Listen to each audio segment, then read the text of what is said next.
Welcome to This Explainer. Today, we're unraveling the chilling legend of Asia's most haunted location, Bhangarh Fort. Nestled right in the Aravalli Hills of Rajasthan, India, this is a place that commands absolute fear. I mean, it's literally draped in shadows and whispered secrets. Okay, let's dive right into this by recounting a terrifying local legend, just to kind of set that spooky atmosphere. So the story goes that three friends decided to completely ignore the strict local warnings and snuck into the pitch-black fort late at night. They were armed with just a single flashlight in this suffocating darkness, and one of the boys actually slipped and fell into a deep, dry well. Now, the others frantically managed to pull him out, but on their desperate drive to the hospital, their journey came to a fatal end in a sudden, violent car crash. And locals, they insist this was no accident. It was the fort collecting its terrible toll. And honestly, that story brilliantly illustrates why this fear isn't just some campfire myth you can easily brush off. If you visit the site today, you're going to be greeted by a very real official warning board from the Archaeological Survey of India, the ASI. It explicitly states, entry is prohibited after sunset. This isn't just a hand-painted sign slapped up by a superstitious villager, right? It is a strict government mandate literally forbidding anyone from entering at night. So, the absolutely crucial question we have to ask ourselves today is Bhangarh really haunted?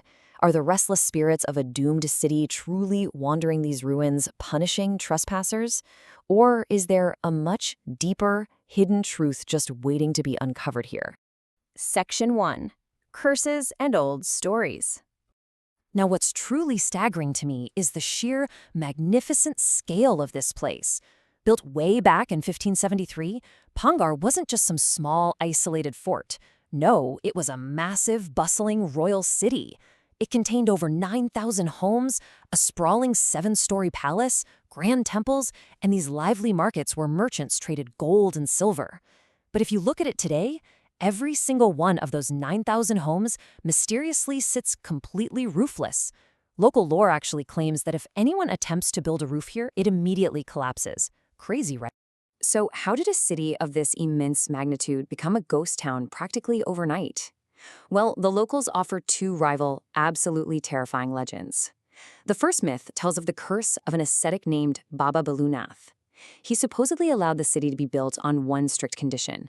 The palace's shadow could never, ever fall on his home.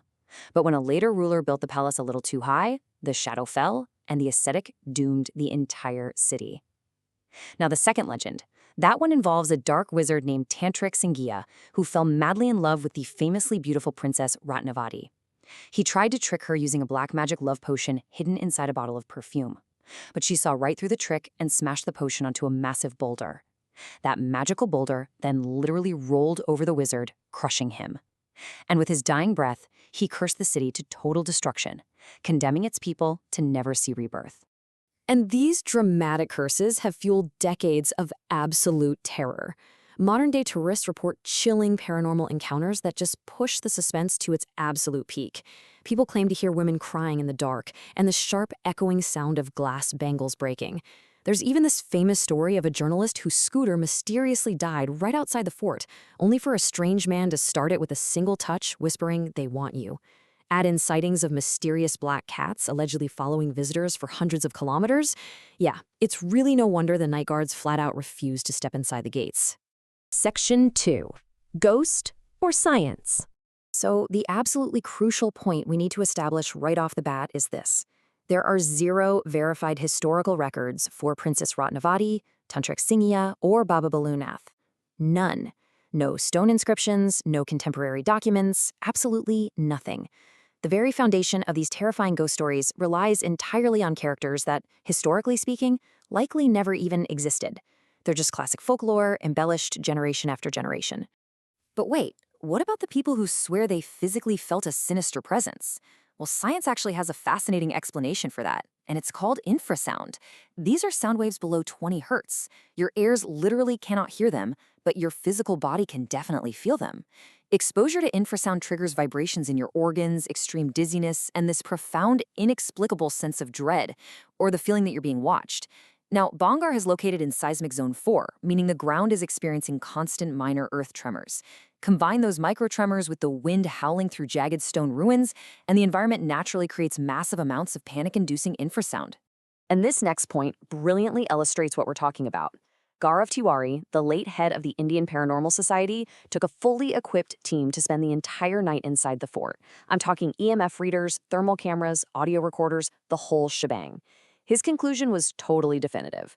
I found no ghosts here. You will only find langurs, peacocks, hyenas, panthers, and me. Even fully equipped paranormal experts spent the night in the darkest corners and found zero evidence of ghosts. This builds perfectly on the science of suggestibility. Back in 2008, researchers at Goldsmiths University in London ran something called the Haunt Project. They put people in a completely empty, plain white room, but secretly pumped it full of hidden EMF and infrasound. The results? 20% of people felt a ghostly presence, and 8% felt sheer terror. Actual ghosts? Zero. When you're told an environment is supposed to be scary, and then you introduce infrasound, your brain practically invents the haunting all on its own. Which ties directly into a psychological phenomenon known as pareidolia. This is a quirk of human psychology where the brain tricks itself into seeing faces or human figures in random, inanimate shapes. It's actually an evolutionary survival mechanism. So when tourists walk into Bhangarh already primed by all these spooky stories, their evolutionary wiring literally forces them to see spooky human figures in the jagged shadows and broken pillars of the ruins. Your brain is just desperately trying to find order in the dark. Section 3. The real truth of the ruins. Let me guide you through the real, highly dramatic demise of the city. Bhangarh was built in 1573, and it thrived for over a century. But by 1720, massive political shifts occurred, and it was violently captured by the king of Jaipur, which caused its political and economic importance to sharply decline. But the final fatal blow? It wasn't a curse at all. It came in 1783. A catastrophic El Niño event triggered the Chalisa famine, which was a drought so agonizingly severe that millions of people died across North India. So here we can really contrast the two realities. The dramatic fairy tale tells us the city was cursed by an evil tantric, frozen in time by dark magic. But the dry, deeply tragic reality is that the population didn't vanish due to spirits. They literally had to flee Bhangarh just to survive an agonizing drought. Without food or water, an entire city of 9,000 homes had to simply pack up and abandon their lives to escape that deadly 1783 famine. Which brings us right back to our opening motif. Remember that ominous ASI warning board prohibiting entry after sunset? Well, it's not there to protect you from ghosts. It's an administrative notice meant to protect tourists from physically collapsing stone ruins in the pitch black. And even more importantly, Bhangarh borders the massive Sariska Tiger Reserve. The real dangers at night are roaming leopards, panthers, and hyenas looking for prey. And here's a totally wild fact for you. A wild hyena's call sounds exactly like a human woman crying or laughing in the dark. Section 4. Why do we fear? We can break down the survival of this massive myth into 3 really clear reasons. First, human psychology just naturally prefers stories over dry facts. An agonizing famine is a horrific tragedy, but a dark wizard cursing a beautiful princess? That's a narrative with a clear villain that gives our brains a satisfying cause and effect. Second, the local tourism economy thrives heavily on that most haunted tack. Millions of tourist dollars absolutely depend on keeping the mystery alive. And third, social media virality. People want internet clout. A video saying I went to Bhangarh and learned about agriculture won't get any views, but one claiming my phone died mysteriously because of a ghost, that goes instantly viral. And this brings us to a beautiful, really powerful close from the brilliant scientist Marie Curie, who said, "Nothing in life is to be feared, it is only to be understood." We've taken Asia's most haunted fort, stripped away all that irrational fear, and replaced it with fascinating history, geology, and psychology. So I want to leave you with this final provocative thought. What other ghosts or fears in your own life might just be a lack of understanding, waiting to be solved by a little bit of curiosity? Thanks so much for exploring this explainer with me today.